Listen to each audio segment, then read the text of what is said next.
Yeah, it's this way. You know, now that I'm a gangbanger, I can steal a car. There was a point in my career where I was like, in order to be a gunsmith back in the day, you had to like do all this crazy shit to that was illegal to get the blueprints because it was the only way to do it.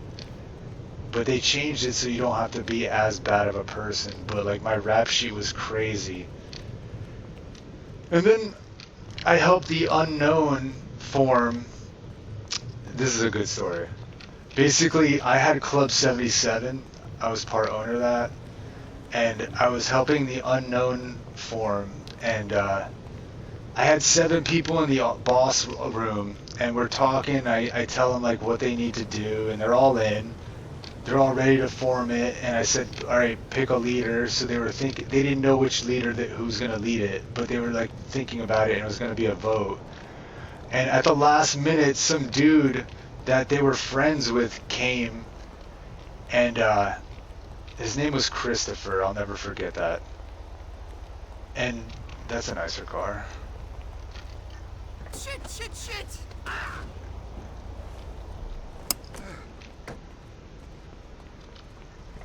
Just making sure he doesn't fight me. So this guy Christopher comes at the last minute after I spent an hour telling him everything. Oh shit. And I'm like, well, guys, why don't you tell him what's going on? And I'm going to leave the room since I've been talking for an hour.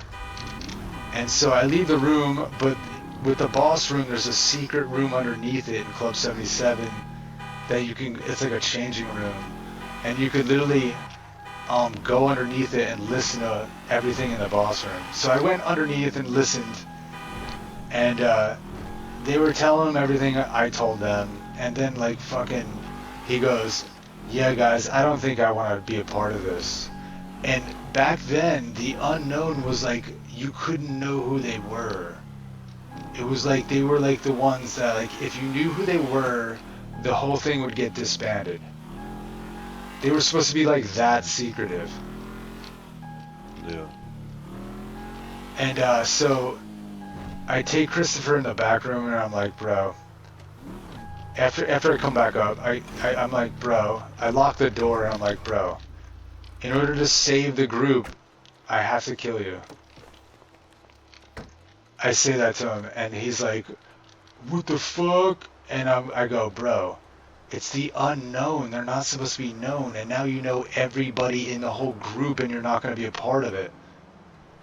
And he's like, oh, yeah. And I go, well, I pull out my gun. I'm like, well, we're going to file this away because he's standing in front of file cabinets. I go, we're going to file this away in our memories and it's never going to be released. You know. But the fucking crazy thing was, I shoot the guy, and then I come out of the vault room, which is like a secret room in the back of the boss room, and everybody but one person, the one person that's standing there still, was too afraid to run. Everybody else ran, like I was gonna kill them. And I felt like such shit, because the front door of the club was locked. And so they're all, I come all the way to the front door and they're all standing there like, Larry, please don't kill us. I'm like, what the fuck? You don't even get it. And half of them were like, we don't want to be a part of this anymore. And like, they didn't even understand what was going on. And so the next day, I texted some people and I said, yeah, you know what? Sorry, guys. I tried to help you form and you fucking were all incompetent. Sorry.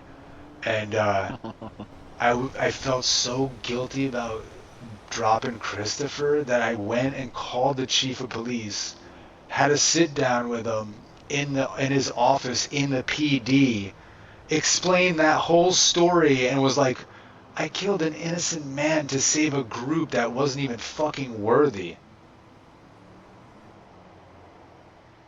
So Yeah, that sucks.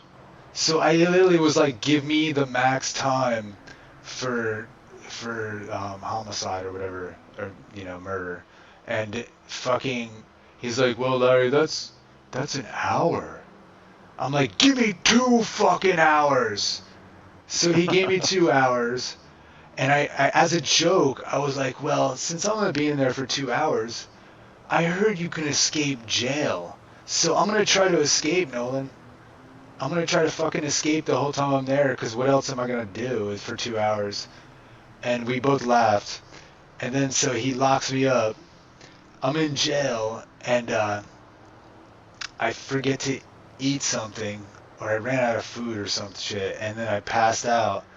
And this doofy guy, you'll meet him, Steve-O. Steve's a fucking British guy. He's real doofy, super nice. And he comes in, he only had like a 15-minute jail time or something. He comes in, he picks up my body, and gets out of jail with my body. He breaks me free out of jail without me getting out of jail. My time was way past over, probably, too. That's the funny part. Like, I was in there for 2 hours. And he takes me all the way down to the city, and, like, one of the angels was a doctor, like, leading the whole thing, and she saw me, and I think she knew what happened. And then so I like end up getting stuck in the back of the hospital doing a psych eval, and she calls the whole precinct and every like EMS and doctor, and they're all standing around in a circle around me asking me these fucking crazy ass psychological questions. It was nuts. It was nuts. Yeah, that sounds crazy. But then the funny part was when we got out, the cops gave me a ride back to my place, and they were like, Larry, your answers were pretty cool, bro. Like you did it. You're a good dude.